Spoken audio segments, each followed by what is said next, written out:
12 जून 1974 जब पटना यूनिवर्सिटी के आरएसएस कार्यकर्ता अश्विनी चौबे को गिरफ्तार किया गया। अश्विनी चौबे जेपी आंदोलन के केवल सक्रिय कार्यकर्ता ही नहीं थे, बल्कि उन्होंने चीनी मिलों के घोटाले से जुड़े कांग्रेसी सरकार के दस्तावेज प्रेस को लीक किए थे। इस कारण अगले करीब 3 साल तक चौबे को फुलवारी शरीफ जेल, आरा जेल, बक्सर जेल में कैद रखा गया। इन जेलों में अश्विनी चौबे को इतना बुरी तरह पीटा गया कि वो करीब 11 महीने तक पटना मेडिकल कॉलेज में भर्ती रहे। उनकी दोनों किडनी में खराबी आ गई। गर्म तवे पर लेटाकर की गई पिटाई के निशान से सारा शरीर गंभीर रूप से जल गया।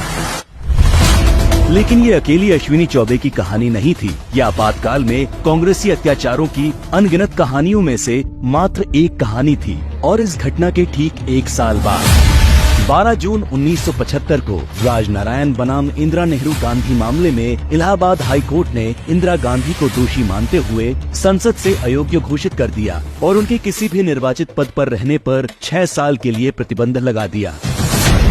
कोर्ट के आदेश के बाद अपनी कुर्सी छोड़ने की जगह इंदिरा गांधी ने इमरजेंसी लगाकर देश के लोकतंत्र का गला घोंटना ज्यादा बेहतर समझा और यहीं से कांग्रेस की घोषित तानाशाही यानी आपातकाल की शुरुआत हुई।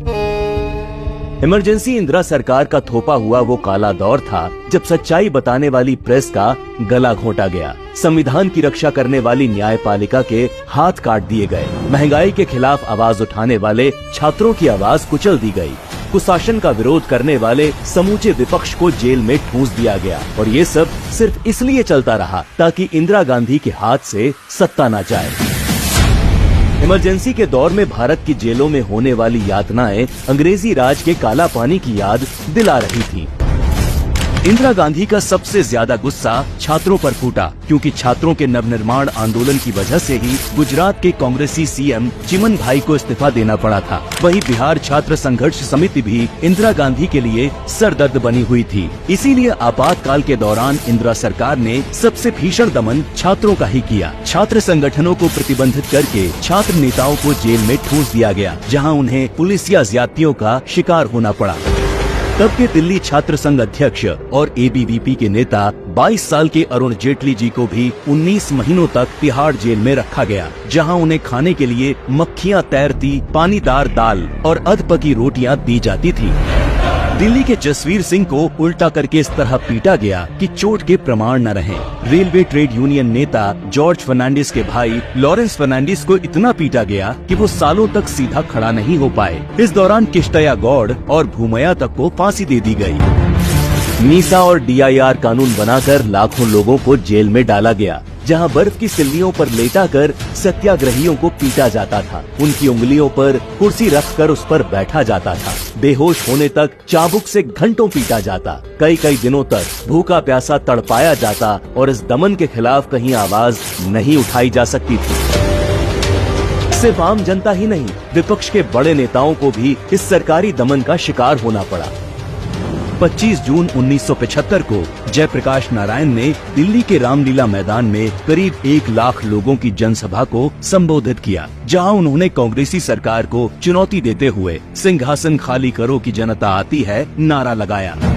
इस सभा से इंदिरा गांधी इतनी घबरा गईं कि तुरंत जेपी समेत सभी प्रमुख विपक्षी नेताओं को गिरफ्तार करने का आदेश देते हुए उसी रात देश पर आपातकाल थोप दिया गया। इमरजेंसी के दौरान जेपी का स्वास्थ्य तेजी से खराब होने लगा। कैद के दौरान ही उनकी दोनों किडनी खराब हो गईं और उनके इलाज में बरती गई लापरवाही आज तक जांच का विषय है। आपातकाल की वजह से जेपी की रिहाई के लिए भारत में खुलकर आंदोलन चलाना असंभव था। इसीलिए ब्रिटेन में सुरूर होदा ने जयप्रकाश नारायण की रिहाई के लिए नोबेल शांति पुरस्कार विजेता नोएल बेकर की अध्यक्षता में फ्री जेपी अभियान तक चलाया। जेपी की तरह ही वाजपेयी जी को भी आपातकाल के दौरान खराब स्वास्थ्य की वजह से कई महीनों तक एम्स में भर्ती रहना पड़ा। आगे भी लंबे समय तक वाजपेयी जी को आपातकाल के दौरान उपजी स्वास्थ्य समस्याओं से जूझना पड़ा। इसके अलावा मोरारजी देसाई, चौधरी चरण सिंह, लाल कृष्ण अडवाणी, विजय राजे सिंधिया, मुलायम सिंह यादव, महारानी गायत्री देवी, राज नारायण, जीबी कृपलानी, जॉर्ज फर्नांडिस जैसे नेताओं को आपातकाल के दौरान जेल में बंद रखा गया। इस कांग्रेसी दमन की सच्चाई दुनिया के सामने न आए, इसके लिए भारतीय प्रेस का गला घोंट दिया गया और यहाँ तक कि विदेशी पत्रकारों तक को देश निकाला दिया गया। बिना सरकारी निगरानी के अखबार एक भी लाइन नहीं लिख सकते थे। अखबारों के असली संपादक पुलिस अधिकारी बने बैठे थे।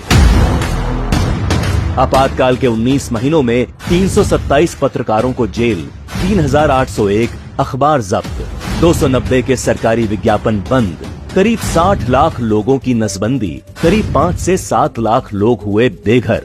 आज चाहे कांग्रेस अपने इस कलंकित तानाशाही इतिहास को छुपाकर कितना भी लोकतांत्रिक फ्री स्पीच की बात करे, लेकिन भारत की 140 करोड़ की जनता इस कांग्रेसी दमन को न भूलेगी न माफ करेगी।